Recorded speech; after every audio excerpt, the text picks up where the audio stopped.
രക്ഷയുടെ പാതയിൽ.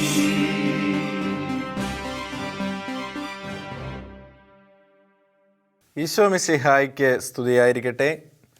ഈശോയിൽ പ്രിയമുള്ള കൂട്ടുകാരെ, എല്ലാവരും സുഖമായിട്ടിരിക്കുന്നുവെന്ന് വിശ്വസിക്കുന്നു. നിങ്ങൾക്കെല്ലാവർക്കും അറിയാവുന്നതുപോലെ ഈ വർഷം നമ്മുടെ സീറോ മലബാർ സഭയിൽ ഉടനീളം എല്ലാ 9ാം ക്ലാസ്സുകാർക്കുമായിട്ട് ഒരേ ഒരു ക്ലാസ്സാണ് നടത്തപ്പെടുക. കഴിഞ്ഞ വർഷങ്ങളിലൊക്കെ നിങ്ങളുടെ രൂപതയിൽ നിന്നും കാറ്റഗിസം ഡിപ്പാർട്ട്മെൻറ്റ് ഷൂട്ട് ചെയ്ത് അയച്ച ഓൺലൈൻ ക്ലാസ്സുകളാണ് നിങ്ങൾ കണ്ടത്. എന്നാൽ ഈ വർഷം നമ്മൾ എല്ലാ ക്ലാസ്സിലും പൊതുവായൊരു ക്ലാസ്സാണ് നൽകുക. നമുക്കറിയാം, നമ്മുടെ സിലബസ് എന്ന് പറയുന്നത് വളരെ വലുതാണ്. പക്ഷേ 15 മിനിറ്റ് മാത്രമുള്ള ഈ വീഡിയോ നിങ്ങൾക്ക് ഒരു മാർഗനിർദ്ദേശം നൽകുക, ഒരു ഔട്ട്ലൈൻ നൽകുക എന്ന് മാത്രമാണ് ഉദ്ദേശിച്ചിട്ടുള്ളത്. അതിനാൽ തന്നെ ഈ ക്ലാസ് കേട്ടതുകൊണ്ട് മാത്രം നിങ്ങൾ നിങ്ങളുടെ പഠനത്തെ അതിലേക്ക് ഒതുക്കരുത്. മറിച്ച് ഇതിനകത്തുനിന്ന് പറയുന്ന കാര്യങ്ങൾ ഉൾക്കൊണ്ടുകൊണ്ട് പാഠപുസ്തകം വായിച്ചു വേണം നിങ്ങൾ മുന്നേറുവാനായിട്ട്. പ്രിയമുള്ള കൂട്ടുകാരെ, 9ാം ക്ലാസ്സിൽ വേദപാഠത്തിനായിട്ട് നാം ഒന്നിച്ചു ചേരുമ്പോൾ നമുക്ക് ഈ വർഷത്തെ തീമായിട്ട് ഈ പുസ്തകത്തിൽ നിന്നും പഠിക്കുവാനുള്ളത് എന്താണെന്ന് നമ്മൾ അറിഞ്ഞിരിക്കണം. എന്താണ്? അതായത് സഭയെന്ന് പറയുന്നത് ഒരു ആരാധനാ സമൂഹം എന്നുള്ള കാഴ്ചപ്പാടാണ് ഈ വർഷം നമ്മൾ വളരെ വിശദമായി പഠിക്കുക. സഭ എന്ന് പറയുന്നത് ആരാധനാ സമൂഹമാണ്. Church is A worshipping community എന്ന് പറഞ്ഞിട്ടുണ്ടെങ്കിൽ ഒരു കാര്യം നമ്മൾ ഓർത്തിരിക്കേണ്ടത്, അടിസ്ഥാനപരമായ ഒരു ക്രിസ്ത്യാനിയുടെ ദൈവവിളി എന്ന് പറയുന്നത് ദൈവത്തെ ആരാധിക്കുക എന്നുള്ള കാര്യത്തിലേക്കാണ്. അതായത് നമുക്കറിയാം, നമ്മളൊക്കെ മരിച്ച് സ്വർഗത്തിൽ ചെല്ലുമെന്നാണ് നമ്മളെല്ലാവരും ആഗ്രഹിക്കുന്നതും വിശ്വസിക്കുന്നതും. സ്വർഗത്തിൽ ചെന്ന് കഴിഞ്ഞാൽ പിന്നെ എന്നാ പരിപാടി, അവിടെ പോയി നമ്മൾ എന്താ ചെയ്യുന്നത് എന്നൊക്കെ ചിലരെങ്കിലുമൊക്കെ ജീവിതത്തിൽ ചിന്തിക്കാതിരുന്നിട്ടുണ്ടാവില്ല അല്ലേ? നമ്മളവിടെ ചെന്ന് കഴിഞ്ഞാൽ ചെയ്യുക, പരിശുദ്ധരോടൊപ്പം വിശുദ്ധരോടൊപ്പം കർത്താവിനെ, ത്രിയേക ദൈവത്തെ പരിശുദ്ധൻ പരിശുദ്ധൻ പരിശുദ്ധൻ എന്ന് പറഞ്ഞുകൊണ്ട് പ്രകീർത്തിക്കുകയാണ്. അതുതന്നെയാണ് യെശയ്യാ പ്രവാചകൻ്റെ പുസ്തകത്തിൽ 6ാം അധ്യായത്തിൽ നമ്മൾ കാണുന്നത്. നിങ്ങൾ സമയം പോലെ ആ അധ്യായമൊക്കെ ഒന്ന് വായിച്ചു നോക്കുക. പ്രിയമുള്ള കൂട്ടുകാരെ, അപ്പോൾ ഈ ലോകത്ത് നമ്മൾ ആയിരിക്കുമ്പോൾ നമ്മുടെ ആരാധനയിലൂടെ, പരിശുദ്ധ കുർബാനയിലൂടെ, ഭക്തജീവിതത്തിലൂടെ നാം എന്താണോ പരിശീലിക്കുന്നത് അതുതന്നെയാണ് മരണശേഷവും നമ്മൾ ദൈവത്തോടൊപ്പമായിരുന്നു കൊണ്ട് ചെയ്യുവാൻ പോകുന്നത്. അതുകൊണ്ട് നമ്മുടെ ദൈവാരാധനയെക്കുറിച്ചുള്ള ഒരു പഠനമാണ് സഭ ഈ വർഷം 9ാം ക്ലാസ്സിൽ നിങ്ങളോട് കൂടുതൽ ശ്രദ്ധ പുലർത്തിക്കൊണ്ട് പഠിക്കുവാനായിട്ട് ആവശ്യപ്പെടുക. പ്രിയമുള്ള കൂട്ടുകാരെ, ഇത്രയും ആമുഖം നിങ്ങളോട് പറഞ്ഞുകൊണ്ട് തന്നെ ഒരു നിമിഷം നമുക്ക് ഒന്ന് പ്രാർത്ഥിക്കാം. കാരുണ്യവാനായ ഈശോയെ, സ്വർഗസ്ഥ പിതാവേ, 9ാം ക്ലാസ്സിൽ ഞങ്ങൾ ഈ അധ്യയന വർഷത്തിൽ പഠനം ആരംഭിക്കുമ്പോൾ അങ്ങയുടെ പരിശുദ്ധാത്മാവിനെ ഞങ്ങളുടെ മേൽ അയച്ചു തരണമേ. സ്വർഗരാജ്യത്തിൽ മാലാഖമാരോടൊത്ത് അങ്ങയെ പരിശുദ്ധൻ പരിശുദ്ധൻ എന്ന് പ്രകീർത്തിച്ചുകൊണ്ട് ഞങ്ങളെല്ലാവരും അങ്ങയോടൊപ്പമായിരിക്കുന്ന ആ നാൾ, അതിലേക്ക് ഞങ്ങളെ എത്തിച്ചേർക്കുന്ന ആ നാൾ വരെ സഭയിലായിരുന്നു കൊണ്ട് ദൈവാരാധനയിലൂടെ ഈശോയെ സ്തുതിച്ചുകൊണ്ട് മഹത്വപ്പെടുത്തിക്കൊണ്ട് ഞങ്ങളുടെ ജീവിതം അങ്ങേക്കായി സമർപ്പിക്കുവാൻ ഞങ്ങളെ അനുഗ്രഹിക്കണമേ. ഞങ്ങളുടെ ഈ കോഴ്സിലുടനീളം പരിശുദ്ധാത്മാവിൻ്റെ സാന്നിധ്യം ഞങ്ങൾക്ക് അനുഭവേദ്യമാകട്ടെ. പരിശുദ്ധയമ്മേ, വിശുദ്ധ യൗസേ പിതാവേ, ഞങ്ങൾക്ക് വേണ്ടി മാധ്യസ്ഥം വഹിക്കണമേ. നിത്യം പിതാവും പുത്രനും പരിശുദ്ധാത്മാവുമായ സർവേശ്വര എന്നേക്കും ആമേൻ.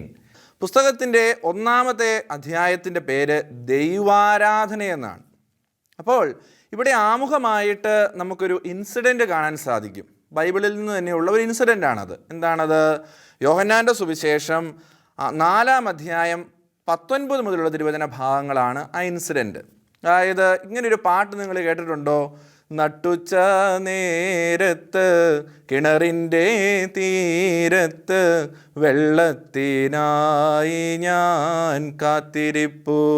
ആ പാട്ടിലൊക്കെ ചില പിള്ളേരൊക്കെ സൺഡേ സ്കൂൾ കലോത്സവങ്ങളൊക്കെ ഡാൻസ് കളിക്കുന്നൊക്കെ ഇന്നൊരു പാട്ടാണത്. നിങ്ങൾക്ക് അറിയാവുന്നതാണല്ലേ? എന്താണ് ആ പാട്ടിൻ്റെ ഉദ്ദേശം? എന്താണ് അതിൽ പറഞ്ഞു വെച്ചിരിക്കുന്നത്?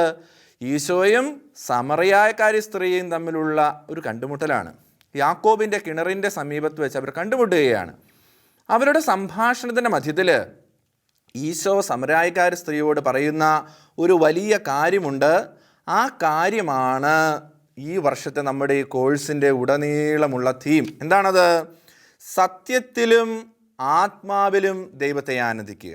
സമറിയാക്കാരി സ്ത്രീ പറയുന്നുണ്ട്, ഞങ്ങളുടെ പിതാക്കന്മാർ പണ്ട് മലയിലായിരുന്നു ആരാധിച്ചിരുന്നത്, യഹൂദരാണെങ്കിൽ ദേവാലയത്തിലാണ് ആരാധിക്കുന്നത്, പിന്നെ യഥാർത്ഥത്തിൽ ഞങ്ങളിപ്പോൾ എവിടെയാണ് ആരാധിക്കേണ്ടതെന്നുള്ള സംശയം നിറഞ്ഞ ആ മനസ്സോടുകൂടിയുള്ള അവളോട് ഈശോ പറയുകയാണ്, അവിടെ എവിടെയൊന്നും പോയാൽ പോരാ, പിന്നെ എവിടെ വരണം? സത്യത്തിലും ആത്മാവിലും നമ്മൾ ആരാധിക്കണം. പ്രിയമുള്ള കൂട്ടുകാരെ, ഈ സത്യത്തിലും ആത്മാവിലും എങ്ങനെയാണ് ഈശോയെ ആരാധിക്കേണ്ടതെന്നുള്ളതാണ് നമ്മൾ പഠിക്കാൻ പോവുക. അപ്പോൾ ദൈവാരാധനയുമായി ബന്ധപ്പെടുത്തി നാം ചിന്തിക്കുമ്പോൾ മനുഷ്യൻ അവൻ്റെ ജന്മമെടുത്ത കാലം മുതൽ, ചരിത്രം തുടങ്ങുന്ന കാലം മുതലേ തന്നെ ഓരോരോ അദർശ്യ ശക്തികളോട് ആരാധന നടത്തുന്ന കാര്യങ്ങൾ കാണുവാൻ സാധിക്കും. ഒരു കാലത്ത് മനുഷ്യൻ കല്ലിനെയും മണ്ണിനെയും പുല്ലിനെയും ഇടിയെയും മിന്നലിനെയും കടലിനെയും കണ്ണി കാണുന്ന പ്രപഞ്ച സൃഷ്ടികളെയൊക്കെ ആരാധിച്ചിരുന്ന ഒരു കാലഘട്ടമുണ്ടായിരുന്നു. പിന്നീട് ചില വ്യക്തികളിലേക്ക് അവരുടെ ആരാധന മാറ്റി. കാരണം പലപ്പോഴും പലതിനോടുമുള്ള ഭയവും അല്ലെങ്കിൽ ചിലപ്പോഴൊക്കെ അവരുടെ ജീവിതത്തിൽ അവർക്ക് കിട്ടുന്ന എന്തെങ്കിലുമൊക്കെ നേട്ടങ്ങളുമൊക്കെയാണ് അവരിങ്ങനെ ആരാധനയുടേതായ ഒരു ട്രാക്കിലേക്ക് കൊണ്ടുവന്നത്. ഏറ്റവും മുഖ്യമായി ഏതൊരു കാലഘട്ടം എടുത്ത് പരിശോധിച്ചാലും ഇവരുടെയൊക്കെ ആരാധനയിൽ നിലനിന്നിരുന്ന പ്രധാന ഒരു സംഗതി എന്ന് പറയുന്നത് ബലിയർപ്പണമായിരുന്നു. എന്താണ് ബലിയർപ്പണം എന്ന് പറഞ്ഞിട്ടുണ്ടെങ്കിൽ അവരവരുടെ ദൈവത്തിന് കാളേനെയോ അല്ലെങ്കിൽ ആടുമാടുകളെയോ കിളികളെയോ അങ്ങനെ എന്തിനെങ്കിലുമൊക്കെ ബലി കഴിപ്പിക്കുക. അപ്പോൾ നമ്മൾ പഴയ നിയമത്തിൽ ആബേലും കായേലും ദൈവത്തിന് ബലി അർപ്പിച്ചു എന്നുള്ള കഥയൊക്കെ നിങ്ങൾ കേട്ടിട്ടുണ്ടല്ലോ അല്ലേ? അപ്പം ആ ഒരു ബലി എന്നുള്ള ഒരു കൺസെപ്റ്റ്, കാഴ്ചപ്പാട് എല്ലാ മനുഷ്യരുടെ ഇടയിലും ആദ്യകാലം മുതലേ ഉണ്ടായിരുന്നതാണ്. കൂട്ടുകാരെ, അതുകൊണ്ടാണ് വിശുദ്ധ അഗസ്തീനോസ് നമ്മെ ഇപ്രകാരം ഓർമ്മപ്പെടുത്തുന്നത്. അത് നിങ്ങളുടെ പാഠപുസ്തകത്തിൽ കിടക്കുന്ന ഒരു കൊട്ടേഷനാണ്. എന്താണ് അവിടെ എഴുതിയിരിക്കുന്നത്? ദൈവമേ, അങ്ങ് മനുഷ്യനെ അങ്ങേക്കായി സൃഷ്ടിച്ചു, അങ്ങയിൽ എത്തിച്ചേരുന്നതുവരെ മനുഷ്യഹൃദയം അസ്വസ്ഥമായിരിക്കും. പ്രിയമുള്ള കൂട്ടുകാരെ, ഉൽപ്പത്തി പുസ്തകത്തിൽ നമ്മൾ കാണുന്ന ഒരു വചനം ഇതാണ്: ദൈവം മനുഷ്യനെ തൻ്റെ ഛായയിലും സാദൃശ്യത്തിലും സൃഷ്ടിച്ചു. God created man in his image and likeness. അതായത് ഈ ദൈവത്തിൻ്റെ തന്നെ സത്തയിൽ സൃഷ്ടിക്കപ്പെട്ടവരായ നമുക്ക് ഓരോരുത്തർക്കും സ്വാഭാവികമായും ഒരു ടെൻഡൻസി ഉണ്ട് ഈ ദൈവത്തെ അന്വേഷിച്ചു പോവുക എന്നുള്ളത്. അതെല്ലാ മതസ്ഥരിലുമുള്ള ഒരു പ്രവണതയാണ്. അതുകൊണ്ട് ദൈവാരാധനയ്ക്ക് പ്രാധാന്യം കൽപ്പിക്കാത്ത ഒരു ജനവിഭാഗവും നാളിതുവരെയുള്ള മാനവകുലത്തിൽ ചരിത്രത്തിൽ ഉണ്ടായിട്ടില്ല എന്ന് വേണം നമ്മൾ മനസ്സിലാക്കുവാൻ. അതുകൊണ്ട് എല്ലാ മതങ്ങളിലും കാണാം, ഇന്നും നമുക്ക് കാണാം അല്ലേ? ഹൈന്ദവർ, അവർക്ക് എന്തോരം കോടാനുകോടി ദേവന്മാരും ദേവതകളുമാണ് ഹൈന്ദവർക്കുള്ളത്. ബഹുദൈവ ആരാധകരാണവർ. അതുപോലെ തന്നെ യഹൂദ മതത്തിലുള്ളവരും മുസ്ലിം മതത്തിലുള്ളവരുമായ സഹോദരങ്ങളോ അവർ ഏകദൈവ വിശ്വാസികളാണ്. അവരവരുടെ നിസ്കാരങ്ങളിലൂടെ അല്ലെങ്കിൽ സാഷ്ടാംഗ പ്രണാമങ്ങളിലൂടെ അവരുടെ വേദപുസ്തകം ഖുറാൻ പോലുള്ള പുസ്തകങ്ങളുടെ പാരായണത്തിലൂടെയൊക്കെയാണ് അവർ ദൈവാരാധന നടത്തുക. അതുപോലെ തന്നെ ബുദ്ധമതക്കാരാണെങ്കിലും ജൈനമതക്കാരാണെങ്കിലും കൂടുതൽ ധ്യാനാത്മകമായ രീതികളിലൂടെ നിശബ്ദതയിൽ ദൈവത്തെ അന്വേഷിക്കുന്നവരാണ്. അതുപോലെ തന്നെ നല്ലവണ്ണം ഒരു ദൈവാരാധന നടത്തണമെങ്കിൽ നല്ല മനുഷ്യനായിരിക്കുക എന്നുള്ള ഒരു കാര്യവും ഈ പല പല മതങ്ങളും നമ്മെ ഓർമ്മപ്പെടുത്തുന്നുണ്ട്. നമ്മുടെയൊക്കെ സഭയുടെ അല്ലെങ്കിൽ നമ്മുടെയൊക്കെ ക്രൈസ്തവ ജീവിതത്തിൻ്റെ മേഖലയിലേക്ക് കടന്നു വന്നാൽ എന്താണ്? പഴയ നിയമത്തിലും പുതിയ നിയമത്തിലുമൊക്കെ ദൈവാരാധന നടത്തുന്ന കാഴ്ച കാണുവാൻ സാധിക്കും. പഴയ നിയമത്തിൽ എപ്രകാരമുള്ള ഒരു ദൈവത്തെയാണ് നമ്മൾ കണ്ടെത്തുന്നതെന്ന് നമുക്ക് നോക്കാം. മനുഷ്യനിൽ സ്വാഭാവികമായും ദൈവത്തെ അന്വേഷിക്കുവാനുള്ളൊരു ടെൻഡൻസി ഉണ്ടെങ്കിലും നമ്മുടെ പഴയ നിയമം നോക്കുമ്പോൾ നമുക്ക് കാണുവാൻ സാധിക്കുന്നത് മനുഷ്യനെ തേടി വരുന്ന ഒരു ദൈവത്തെയാണ്. അതുകൊണ്ട് ഉൽപ്പത്തി പുസ്തകം നിങ്ങൾ പരിശോധിക്കുക. അതിൻ്റെ 12-ാം അധ്യായം അല്ലെങ്കിൽ 18-ാം അധ്യായം അല്ലെ 28-ാം അധ്യായം ഇതൊക്കെ നിങ്ങൾ വായിച്ചു നോക്കുക. അല്ലെ പുറപ്പാടിൻ്റെ പുസ്തകം 3-ാം അധ്യായം ഒക്കെ വായിച്ചു നോക്കുക. ഇവിടെയൊക്കെ മനുഷ്യനെ തേടി ഇറങ്ങി വരുന്നവനായ ഒരു സ്വർഗസ്ഥനായ പിതാവിനെ നമുക്ക് കാണുവാൻ സാധിക്കും. പ്രിയമുള്ള കൂട്ടുകാരെ, അതുകൊണ്ടാണ് ഇവിടെ അബ്രാഹത്തിനും ഇസഹാക്കിനും യാക്കോബിനും പ്രത്യക്ഷപ്പെട്ടുകൊണ്ട് ദൈവം ഇങ്ങനെ പറയുന്നത്: നിങ്ങളുടെ കർത്താവായ ദൈവം ഞാനാകുന്നു. നിങ്ങളുടെ കർത്താവായ ദൈവം ഞാനാകുന്നു. ദൈവം മാനവകുലത്തിന് ഇസ്രായേൽ ജനത വഴിയായി തന്നെ വെളിപ്പെടുത്തി കൊടുക്കുന്ന കാഴ്ചയാണ് പഴയ നിയമത്തിൽ നമ്മൾ കാണുക. അതുകൊണ്ടാണല്ലോ ഈ ദൈവമായ കർത്താവ് ഇസ്രായേൽ നിവാസികളെ ഈജിപ്തിൽ നിന്നും മോചിപ്പിച്ചത്. നമ്മളൊരു കാര്യം മനസ്സിലാക്കേണ്ടത്, പലപ്പോഴും ദൈവാരാധന നമ്മുടെ ജീവിതത്തിൽ വളരെ ആഴത്തിൽ ഹൃദ്യമായി അനുഭവപ്പെടാത്തതിൻ്റെ കാരണം എന്താണെന്നറിയാമോ? അത് കടന്നു വന്ന വഴികൾ ഏതൊക്കെയാണെന്ന് നമുക്കറിയാൻ പാടില്ല. ഇന്ന് നമ്മളെ സംബന്ധിച്ചിടത്തോളം പ്രാർത്ഥിക്കുക, പള്ളിയിൽ പോവുക എന്നൊക്കെ പറയുന്നത് ചിലർക്കെങ്കിലുമൊക്കെ ഒരു ഭാരമായി തോന്നാറുണ്ടല്ലേ? പക്ഷേ നമ്മുടെ പൂർവ്വപിതാക്കന്മാർക്ക് അതൊരു ഭാരമല്ലായിരുന്നു, മറിച്ച് അത് അവരുടെ തന്നെ സ്വാഭാവികതയായിരുന്നു. നമ്മൾ ശ്വാസം വലിക്കുന്നു എന്ന് പറയുന്നത് പോലെ തന്നെ ഒരു മനുഷ്യനിലുണ്ടായിരുന്ന ഒരു അടിസ്ഥാന സ്വഭാവമായിരുന്നു ദൈവത്തെ അന്വേഷിക്കുക, ദൈവത്തോട് പ്രാർത്ഥിക്കുക എന്നൊക്കെ. അതുകൊണ്ടാണ് ഫറവോയുടെ അടുക്കൽ ചെന്ന് മോശ ഇപ്രകാരം പറഞ്ഞത്. എന്താണ് മോശ പറഞ്ഞത്?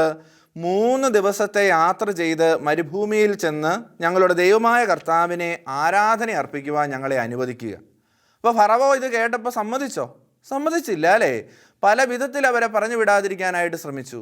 പക്ഷേ ദൈവം പല പല പരീക്ഷണങ്ങളിലൂടെ, ശിക്ഷാ നടപടികളിലൂടെ ഇസ്രായേൽ ജനത്തെ ഈജിപ്തിൽ നിന്നും പുറത്തേക്ക് കൊണ്ടുവരുന്ന കാഴ്ച നമുക്ക് കാണുവാൻ സാധിക്കും. അവർ കാനാൻ ദേശത്തേക്കുള്ള യാത്രാമധ്യേ ഉടനീളം ദൈവത്തിന് ആരാധനയും സ്തുതിയും സമർപ്പിക്കുന്ന കാഴ്ച കാണുവാൻ സാധിക്കും. പിന്നീട് അവർ കാനാൻ ദേശത്തൊക്കെ ചെന്നു, ഒരു നല്ല സമൂഹമായി, വ്യവസ്ഥാപിത സമൂഹമായി മാറിയതിന് ശേഷം അവർ ദൈവത്തിന് വേണ്ടി ദേവാലയങ്ങൾ പണിയാൻ തുടങ്ങിയില്ലേ? അതുപോലെ തന്നെ സിനഗോഗുകൾ പണിയാൻ തുടങ്ങി. ഇവിടെയൊക്കെ അവർ ദൈവത്തെ ആരാധിക്കുകയും ദൈവത്തിൻ്റെ വചനങ്ങൾ ഉദ്ഘോഷിക്കുകയുമായിരുന്നു ചെയ്തിരുന്നത്. പഴയ നിയമകാലത്ത് നിങ്ങൾ ഓർത്തിരിക്കേണ്ടതായ 1-2 തരത്തിലുള്ള ബലികളെക്കുറിച്ച് ഞാൻ പറയാം. ദൈവത്തിന് ബലി അർപ്പിക്കുക എന്നുള്ളതാണ് ദൈവാരാധനയുടെ ഭാഗമെന്ന് ഞാൻ പറയുകയുണ്ടായി. പലതരത്തിലുള്ള ബലികൾ ആദ്യകാലത്ത് ഉണ്ടായിരുന്നു. ഏതൊക്കെയാണ്? ദഹനബലി ഉണ്ടായിരുന്നു, ഹോമബലി ഉണ്ടായിരുന്നു, ധാന്യബലി ഉണ്ടായിരുന്നു, പാപപരിഹാര ബലി ഉണ്ടായിരുന്നു. അങ്ങനെ ഒട്ടനവധിയായ ബലികൾ ആദ്യകാലങ്ങളിൽ പഴയ നിയമത്തിൽ നമുക്ക് കാണുവാനായിട്ട് സാധിക്കും. അതുപോലെ തന്നെ സിനഗോഗുകൾ എന്ന് പറഞ്ഞാൽ എന്തായിരുന്നു? അത് ദൈവാരാധനയ്ക്കുള്ള സ്ഥലങ്ങളായിരുന്നു, അത് ബലിയർപ്പിക്കാനുള്ള സ്ഥലങ്ങളായിരുന്നില്ല. ഒരുമിച്ച് പ്രാർത്ഥിക്കുവാനും ധ്യാനിക്കുവാനുമുള്ള സ്ഥലങ്ങളായിരുന്നു സിനഗോഗുകൾ. നിങ്ങൾക്ക് ഈ ക്ലാസ് അവസാനിപ്പിക്കുന്നതിനോടനുബന്ധിച്ച് ഞാനൊരു ടാസ്ക് തരികയാണ്. ആ ടാസ്ക് ഇതാണ്. നിങ്ങളുടെ പുസ്തകത്തിൽ തന്നെ കൊടുത്തിരിക്കുന്ന ഒരു സംഗതിയാണ്. നിങ്ങൾ ഉൽപ്പത്തി 12-ാം അധ്യായം 1 മുതൽ 9 വരെ, 18-ാം അധ്യായം 1 മുതൽ 15 വരെ എന്ന ഈ 2 പാസേജുകൾ എടുക്കുക. അതിനുശേഷം മനുഷ്യരെ തേടി വരുന്ന ദൈവം എന്ന ഒരു തലക്കെട്ട് കൊടുത്ത് അതിനൊരു പത്രവാർത്ത രൂപേണ അവതരിപ്പിക്കുക. അപ്പോൾ നിങ്ങളിങ്ങനെ ഒരു പത്രത്തിന് ടൈറ്റിൽ കൊടുക്കുന്ന കണക്ക്, ഒരു വാർത്തയ്ക്ക് ടൈറ്റിൽ കൊടുക്കുന്ന കണക്ക് മനുഷ്യനെ തേടി വരുന്ന ദൈവം, അതിനുശേഷം ഒരു സ്ഥലം ഇടുക. അപ്പോൾ ആ സ്ഥലം എവിടെയാണെന്ന് നിങ്ങൾ നിശ്ചയിക്കണമെങ്കിൽ നിങ്ങൾ ഈ പാസേജുകൾ വായിക്കണം. ഉൽപ്പത്തി 12-ാം അധ്യായവും 18-ാം അധ്യായവും വായിച്ചു കഴിയുമ്പോഴാണ് സ്ഥലം ഏതാണെന്ന് നിങ്ങൾക്ക് പിടികിട്ടുകയുള്ളൂ. അതിനുശേഷം ആര്, എപ്പോൾ, എവിടെ, എങ്ങനെ, ഏത് സാഹചര്യത്തിൽ എന്നൊക്കെ പറഞ്ഞ് നിങ്ങൾ പത്രവാർത്തയൊക്കെ റിപ്പോർട്ട് ചെയ്യാൻ മിടുക്കന്മാരും മിടുക്കുകളാണെന്ന് എനിക്കറിയാം. ആ രീതിയിൽ നിങ്ങളത് ഒന്ന് എഴുതി വൃത്തിയായിട്ട് നിങ്ങളുടെ നോട്ട്ബുക്കിൽ വെക്കണം. അതിനുശേഷം നിങ്ങളുടെ അധ്യാപകരെ അത് അവരാവശ്യപ്പെടുമ്പോൾ കാണിക്കുകയും ചെയ്യണം കേട്ടോ. അപ്പോൾ ആ രീതിയിൽ പ്രാർത്ഥിച്ചും വായിച്ചും ധ്യാനിച്ചും ഇതുപോലുള്ള എക്സസൈസും ഒക്കെ ചെയ്ത് നമുക്ക് ദൈവാരാധനയെക്കുറിച്ചുള്ള കൂടുതൽ ബോധ്യങ്ങൾ തുടർന്നുള്ള ദിവസങ്ങളിൽ രൂപപ്പെടുത്താം. ദൈവം നിങ്ങളെ സമർത്ഥമായി അനുഗ്രഹിക്കട്ടെ. നമുക്കൊരു മിനിറ്റ് പ്രാർത്ഥിച്ച് ഈ ക്ലാസ് അവസാനിപ്പിക്കാം. നല്ലവനായ ദൈവമേ, ഈ കഴിഞ്ഞ മിനിറ്റുകളിൽ ഞങ്ങളുടെ മേൽ ചൊരിഞ്ഞ എല്ലാ കൃപകൾക്കും ദാനങ്ങൾക്കും പരിശുദ്ധ അമ്മ വഴി അങ്ങേക്ക് നന്ദി പറഞ്ഞുകൊള്ളുന്നു. പിതാവിൻ്റെയും പുത്രൻ്റെയും പരിശുദ്ധാത്മാവിൻ്റെയും നാമത്തിൽ ആമേൻ. ഈശോ മിശിഹായ്ക്ക് സ്തുതിയായിരിക്കട്ടെ.